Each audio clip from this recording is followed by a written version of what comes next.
আসসালামু আলাইকুম। BBN MB solution ছাত্রদের পক্ষ থেকে সবাইকে জানাই অভিনন্দন ও শুভেচ্ছা। আজকে আমরা আলোচনা করব বিবিএ অনার্স বিভিন্ন ডিপার্টমেন্টের অত্যন্ত গুরুত্বপূর্ণ একটি সাবজেক্ট প্রিন্সিপাল অফ ফিনান্স এবং ফান্ডামেন্টাল অফ ফিনান্স, এবং এমবিএ পিরিয়ডের জন্য অত্যন্ত গুরুত্বপূর্ণ একটি সাবজেক্ট প্রিন্সিপাল অফ ফিনান্স বা বিজনেস ফিনান্স। এই সাবজেক্টের একটি অত্যন্ত গুরুত্বপূর্ণ অধ্যায় বন্ড ভ্যালুয়েশন। এই বন্ড ভ্যালুয়েশনে আমরা বিগত ক্লাসে আলোচনা করছি, ফর্মুলা আলোচনা করছি, বন্ড ভ্যালুর দুইটা ক্লাস নিয়েছি এবং ওয়াইটিএম নিয়ে আলোচনা করছি। আজকে আমরা শেষ ক্লাস ওয়াইটিসি নিয়ে আলোচনা করব। হিল টু কল, ওয়াইটিএম এবং হিল টু কল প্রায় একই জিনিস, শুধুমাত্র এই জায়গাতে মূল্যায়ন করতে হয় কল প্রাইস দিয়ে। আমাদের সূত্রটাও ঠিক তাই, শুধুমাত্র নির্ণয় করতে হয় কল প্রাইস দিয়ে। তো আমরা হোয়াইট বোর্ডে একটি অঙ্ক লিখে রাখছি, এই অঙ্কটি দিয়ে আপনাদের ওয়াইটিসি করার সূত্র এবং বোঝানোর চেষ্টা করব, অঙ্ক করে বোঝানোর চেষ্টা করব। তার আগে সবার কাছে অনুরোধ, যারা আমাদের পেজটি নতুন তারা অবশ্যই আমাদের বিবিএ এমবিএ সলিউশন ইউনিভার্সিটি পেজটি ফলো করে আমাদের সাথে থাকবেন। আর যারা আমাদের ক্লাসগুলো ফ্রি নিয়মিত দেখেন তারা অবশ্যই আমাদের বিবিএ 24 ইউটিউব চ্যানেলটি সাবস্ক্রাইব করে আমাদের সাথে থাকবেন। আমরা আর কথা বলবো না, আমরা সরাসরি অঙ্কে চলে যাব। আর আমরা আপনাদের অনলাইনে প্রোভাইড করার জন্য বারবার বিজ্ঞাপন দেব না, শুধুমাত্র আমরা বিজ্ঞাপন দিই না বা আমরা অনলাইনে পড়াই এরকম কোনো বাধ্যবাধকতা নেই, বা আমাদের ক্লাসগুলো নিতেও কোনো রকম ফি প্রদান করতে হয় না। আমরা অধ্যায়বাড়ি এবং আপনাদের মতামতের ভিত্তিতে ক্লাসগুলো আপনাদের ফ্রি করে থাকি। যদি আপনাদের কোনো সমস্যা থাকে বা প্রশ্ন থাকে বা নিতান্ত কোনো ক্লাসের প্রয়োজন হয় তাহলে অবশ্যই কমেন্ট বক্সে রেখে যাবেন, আমরা আপনাদের প্রয়োজনের তাগিদে সেই ক্লাসটি নেওয়ার চেষ্টা করব। তাহলে চলুন আমরা দেখি হোয়াইট বোর্ডের প্রশ্নটি কি বলছে। বলছে an investor recently purchased a bond with 21,000 face value। বলছে যে বিনিয়োগকারী একটি বন্ড ক্রয় করছে যার বহিঃমূল্য 21,000 টাকা। 12.50 কুপন রেট, অর্থাৎ সুদের হার হচ্ছে 12.5% and 8.50 year remaining to maturity, অর্থাৎ এই বন্ডের মেয়াদ হচ্ছে 8.5 বছর। তা ইনভেস্টর এই বিনিয়োগকারী পেইড প্রদান করছে 500 টাকা ফর দ্য বন্ড, বন্ডের জন্য ব্যয় করছে। ইফ যদি bond can be called 2 year from now, অর্থাৎ 2 বছর পর যদি কল করা হয়, 2 বছর পর at a price of টাকা 22,160, মানে 2 বছর পরে যদি কল করা হয় তাহলে এই বন্ডের দাম হবে কত? 22,160 টাকা। তো হোয়াট ইজ ইটস ওয়াইটিসি, অর্থাৎ টু কল তাহলে কত, অর্থাৎ এই কলের কস্ট কত।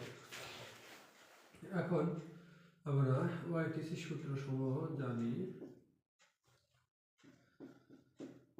আইএনটি প্লাস সিপি এনএসবি বা এসবি, তারপরে সিপি এনএসবি ডিভাইডেড টু গুণন 100, এই হচ্ছে আমাদের সূত্র। এখন আমরা হেয়ার করি, এখানে হচ্ছে এফভি বলতে হচ্ছে 21,000 টাকা।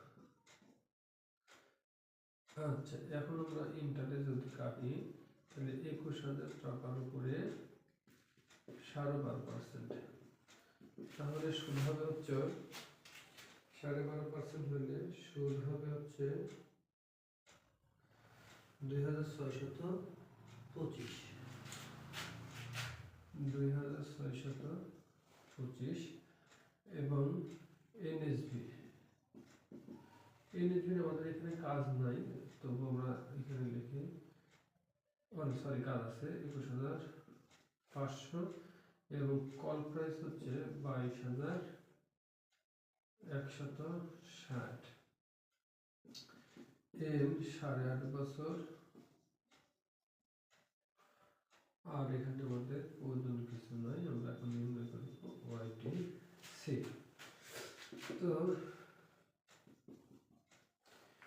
ইন্টারেস্ট 2,625, কল প্রাইস 22,160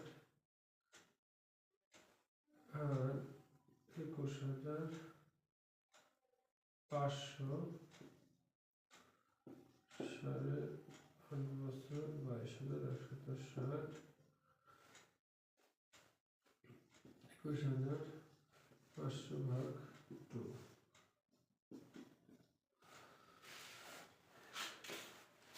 তাহলে আমাদের দাঁড়াচ্ছে 2625 101.54 101.54 আর যদি আমরা ভাগ দিই তাহলে আছে 21,830 21,830। তাহলে আমাদের উত্তর হলো 12.49%।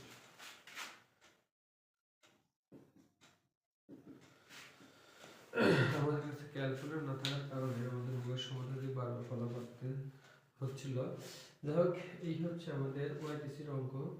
আমরা হেয়ার করলে আসলে মান বসা দিলে ক্যালকুলেশন হতে সহজ, যেহেতু আমরা ছোট মানুষ নয়, অবশ্যই পড়ি, অবশ্যই ক্যালকুলেশন খুব ভালো বুঝি। তো আশা করা যায় আপনারা অঙ্কটির মিনিং এবং অতটির সূত্র এবং কি দ্বারা কি বোঝা হয়েছে এবং সমাধান টোটালি ভালোভাবে বুঝতে পারছেন। তারপরে যদি আপনাদের এই ওয়াইটিসির অঙ্ক নিয়ে কোনো প্রশ্ন থাকে তাহলে অবশ্যই কমেন্ট বক্সে প্রশ্ন রেখে যাবেন এবং আপনাদের প্রয়োজনে যে কোনো ক্লাসের পরামর্শ দিয়ে গেলে আমরা সেই ক্লাসে নেওয়ার চেষ্টা করব। তো সবাই ভালো থাকুন, আজকে এ পর্যন্তই। আল্লাহ হাফেজ, আসসালামু আলাইকুম।